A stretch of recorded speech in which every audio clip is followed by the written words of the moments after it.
Hot takes, great debates, highlights, basketball. Yesterday was a tough day, 2/24/2020. I don't want to call it closure because I still spend entirely too much time on the internet, like a lot of us do. I'm sure not alone in this. I go, and as a reporter, I go get on the internet and I research updates about the helicopter crash. I look at the new information that comes out about the pilot. I spend entirely too much time.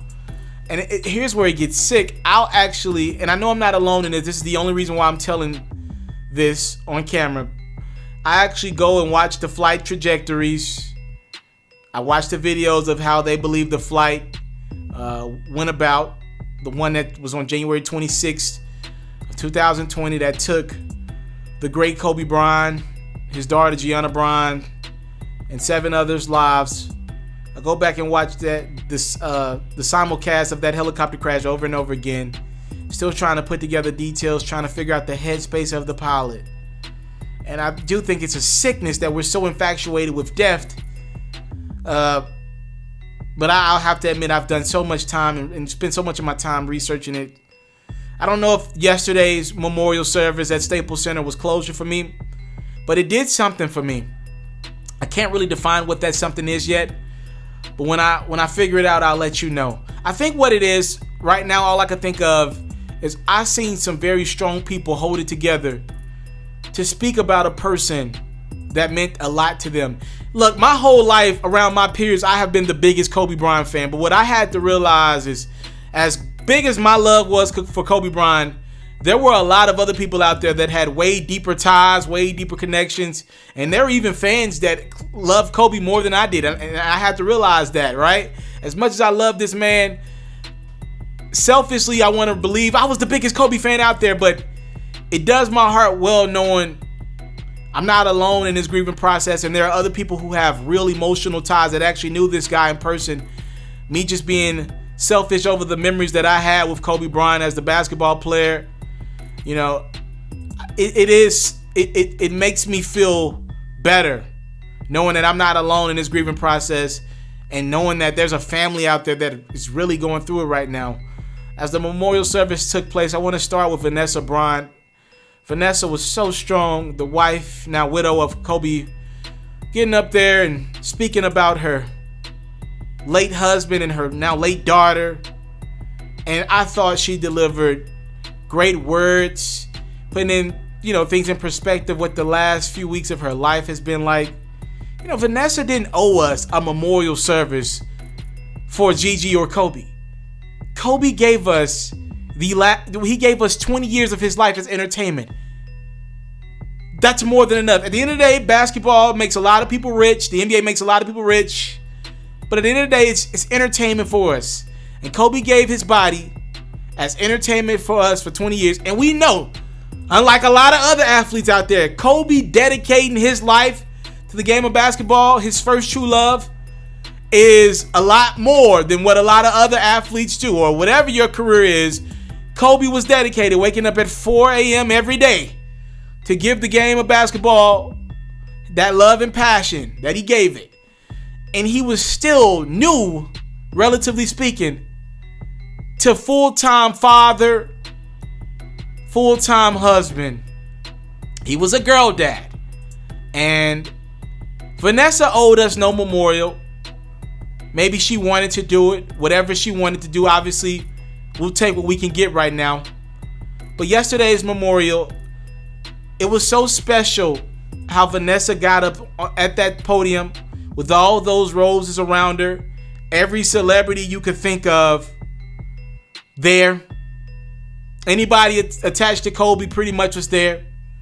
From Beyonce, Jade, Mike, D-Wade, Steph, all these other big name talents in the building.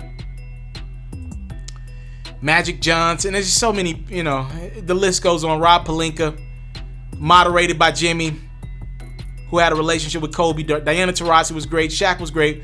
But when Vanessa got to that podium, and one thing that will stick with me forever is when she got up there and said this quote, and I want to read it because I don't want to get it wrong.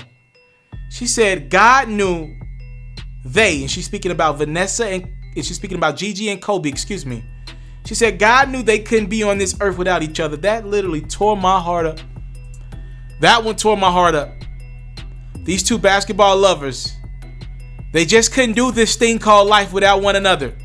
There's someone in heaven talking about basketball right now. And Vanessa acknowledged that she's got to be strong for the other three kids. Kobe's got the basketball lover with him. They're together. And Vanessa acknowledged how she's got to keep it together for those other three kids. That's the Mamba mentality. Prayers to you, Vanessa, and your family. Please continue to mourn and do whatever you need to get through this process. Two people who really stood out to me as well. Two of the most famous people on the face of this earth. Beyonce and Michael Jordan. I want to start with Beyonce and her beautiful tribute via song to Kobe Bryant. She sung 2 records, EXO and Halo. I had no idea that EXO was one of Kobe Bryant's favorite records of all time.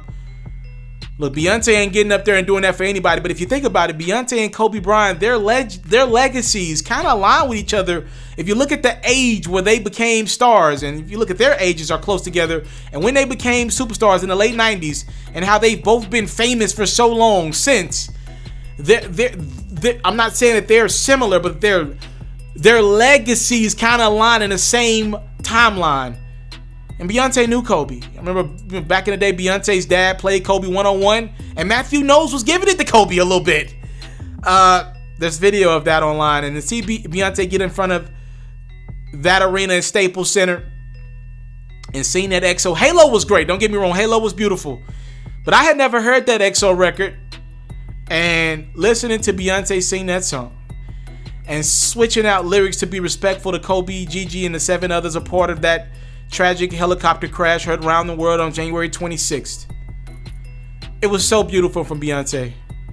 It was so beautiful.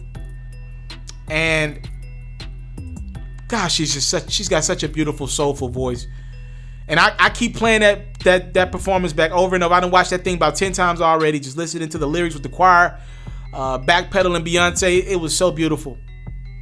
Man, I cannot get that song out of my head. You better kiss me before they turn the lights out. I'm no singer, but man, I keep singing that song over and over again.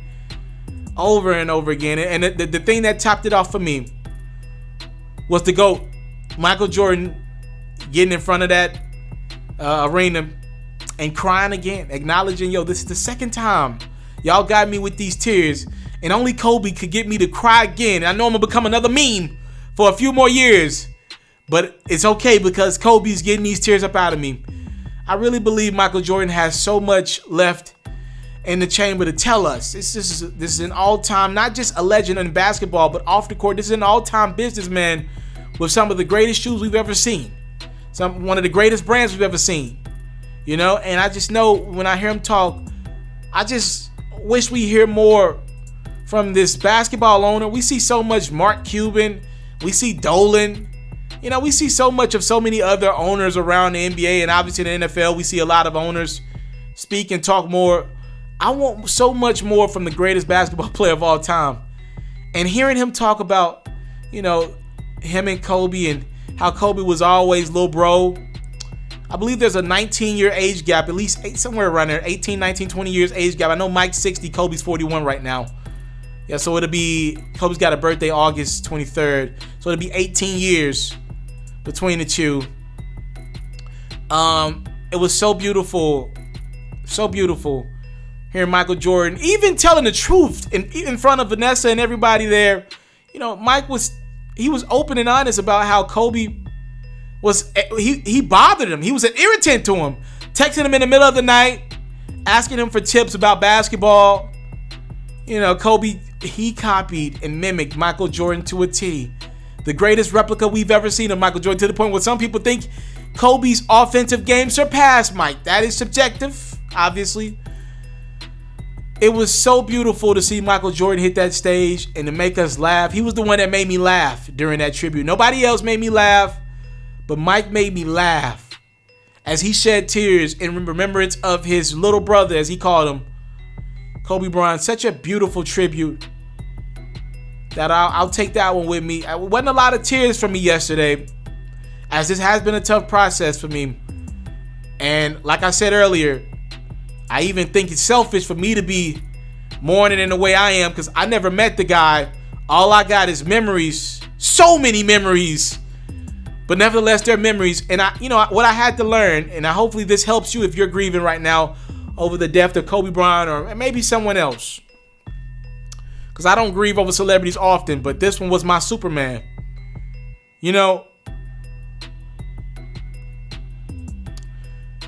Nothing's wrong with feeling attached to a celebrity or someone you don't know as well.